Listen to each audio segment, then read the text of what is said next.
اللہ تعالیٰ نے کسی کسی کو ان جیسے یعنی معجزات سے، آپ معجزہ کہہ لیں یا نہ کہیں، یا مطلب ہے کرامات سے نوازا ہوا ہوتا ہے کہ وہ پھر آپ کو نظر آتی ہے. اور ہمیں لوگ باتیں کرتے رہتے ہیں، جی مولانا صاحب یہ ہے، مولانا صاحب وہ ہیں، کبھی نام بگاڑتے ہیں کبھی، لیکن ہمیں پتہ ہے، کارکن کو پتہ ہے.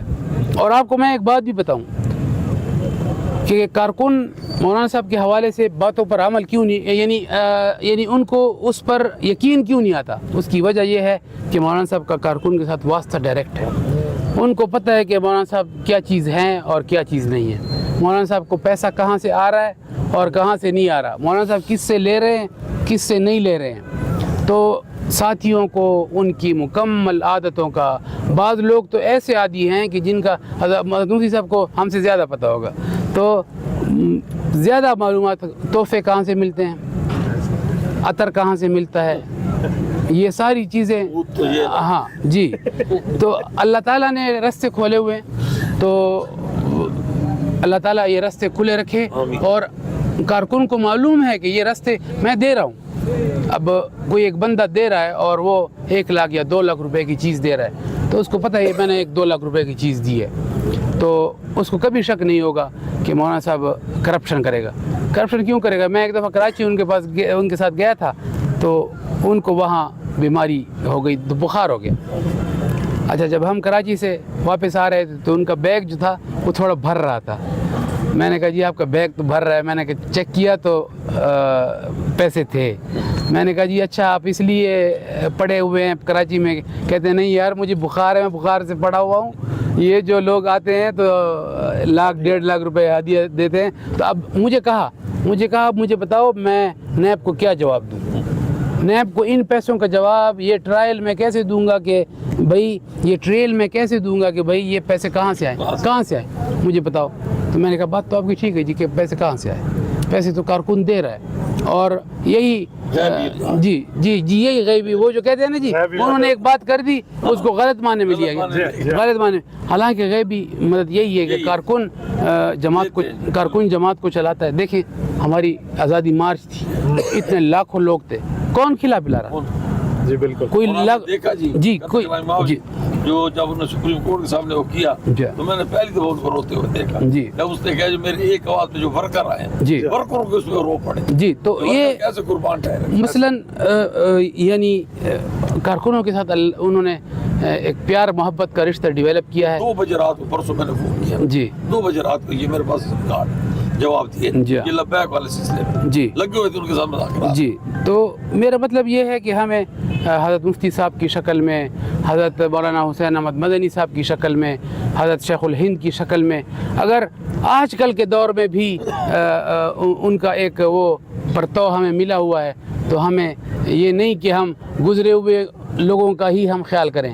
اگر ہمارے درمیان زندہ لوگ ہیں، صرف مولانا صاحب کی بات نہیں کر رہا، بہت سارے اور لوگ ہیں جی، اگر ہمیں ملے ہوئے ہیں تو ہمیں ان کی قدر کرنی چاہیے، اور قدردانی ہی میں ہماری عافیت ہے. اور اگر ہمیں کوئی نہیں دیکھ رہا کہ ہم نے کسی کی ہیلپ کی ہے تو اللہ تعالیٰ دکھاتا ہے. پھر اللہ تعالیٰ اسباب خود پیدا کرتا ہے دکھانے کے کہ میں نے آپ کی اس کام کو، آپ نے کیا تو اکیلے میں ہے لیکن میں نے اس کام کو دنیا میں عام کر دیا ہے. اور حضرت مفتی صاحب کی خوبیوں کو اللہ تعالیٰ نے بہت چھوٹے عرصے میں اتنی یعنی جی 19-20 سال ان کی خدمت تھی اور اللہ نے اس کو 4 چاند لگائے. تو میں بہت شکریہ ادا کرتا ہوں آپ کا ایک بار پھر. آپ کو میں چونکہ انتظامات میرے ذمے ہیں تو میرے سے تھوڑی کوتاہی بھی ہو گئی ہے. میں آپ سے اس کی جو ہے نا معذرت معافی چاہتا ہوں جی. بہت شکریہ آپ کا. اتنے بڑا پیج آپ نے ہمیں، اتنا بڑا پلیٹ فارم آپ نے ہمیں مہیا کیا جس میں تقریباً 2 ملین یا اس سے بھی زیادہ لوگ ہمیں دیکھ رہے ہیں یا ان کو دیکھنے کا موقع ملے گا. تو میں آپ کا شکر گزار ہوں کہ آپ نے ہمیں یہ موقع دیا. بہت شکریہ، جزاکم اللہ. ناظرین مکرم، آپ سے مخاطب تھے مولانا عبید الرحمن فرزند اصغر حضرت مولانا مفتی محمود نور اللہ مرکزہ. اور آپ کے سامنے ایک مفتی محمود کی وہ تصویر جسے ہم کتابوں میں پڑھتے ہیں وہ پیش فرما رہے تھے، اور پھر اپنے مشاہدے میں اس مفتی محمود کو پیش کر رہے تھے جو حضرت مولانا فضل الرحمان دامت برکاتہم کی شکل میں ہیں۔ انہوں نے جتنی باتیں فرمائی ہیں یقین مانے قرب کی باتیں ہیں۔ جو نماز کی بات فرما رہے تھے جماعت کے سلسلے میں اس بات کا عینی گواہ ہوں۔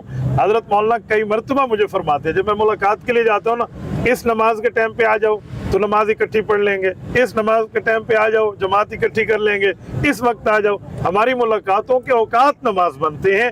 ایسی قیادت ملک پاکستان میں آپ کو کہیں نظر نہیں آئے گی جیسے حضرت مولانا کی۔ جی بالکل، انہوں نے وہ وقت کا لحاظ نہیں دیتے کہ 5 یا 4، وہ کہتے ہیں عصر کے بعد، ظہر کی نماز کے بعد، صبح کی نماز کے بعد۔ واقعی میں آپ کی بات ایسا ہی ہے جی۔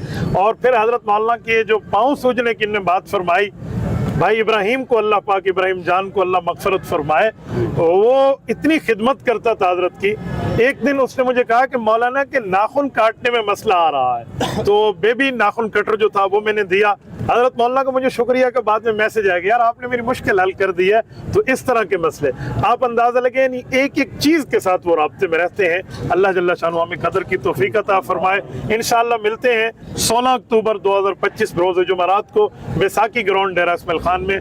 تب تک اجازت دیجیے، السلام علیکم ورحمۃ اللہ وبرکاتہ۔